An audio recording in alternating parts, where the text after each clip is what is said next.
சுயநலவாதியான வெங்கட் பிரபு இவரை பற்றி தான் இப்போ வந்து எக்ஸ் வலைதளங்களில் போய்கிட்டு இருக்கு. இவர் வந்து என்ன பண்ணியிருக்காருன்னு பார்த்தீங்கன்னா, நம்ம கிரேட்டஸ்ட் ஆல் டைம் மூவியில் வந்து நம்ம தலை ரெஃபரன்ஸ் இருக்குன்னு முன்னாடியே சொல்லியிருந்தார். அது வந்து இது உண்மை இல்லை, இப்போ பொய்யாகி போச்சு. அது வந்து இப்போ தலையை வந்து ஒரு கேவலப்படுத்தியிருக்காரு வெங்கட் பிரபு. அது வந்து இப்போ ட்ரெண்டிங் ஆகிட்டு இருக்கு. சுயநலவாதியான வெங்கட் பிரபுன்னு ட்ரெண்டிங் ஆகிட்டு இருக்கு. இப்போ ரீசெண்டாக கோட் படத்தில் விஜயோட மகளாக நடித்த ஒரு பொண்ணு வந்து இன்டர்வியூ கொடுத்துருக்காங்க. அவங்க வந்து என்ன சொல்லியிருக்காங்கன்னா, சிஎஸ்கே கிரவுண்டில் நடக்குதுங்க, அது வந்து தலைனா யார், தோனி தான் அப்படின்னு அவங்க சொல்லியிருக்காங்க.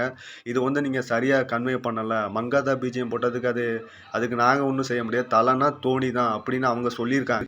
அது இல்லாமல் இது பேசும் பொருளாக போய்கிட்டு இருக்கு. இது வந்து சுயநலவாதியான வெங்கட் பிரபுன்னு ஒரு ஹேஷ்டாக் போட்டு எக்ஸ் வலைதளங்களை வந்து ட்ரெண்டிங்காக பண்ணிக்கிட்டு இருக்காங்க. இது வந்து வெங்கட் பிரபு வந்து மிகப்பெரிய தவறு பண்ணிட்டாரு. இனி வந்து இன்னைக்கு ஃபுல்லாக சம்பவம் தான் ட்விட்டரில் போய்கிட்டு இருக்கும். அது இல்லாமல் கோட் மூவிக்கு வந்து ஒரு பாசிட்டிவ் ரெஸ்பான்ஸ் இருந்துச்சு. இப்போது வந்து நெகட்டிவ் ஆக போகுது இந்த படத்துக்கு.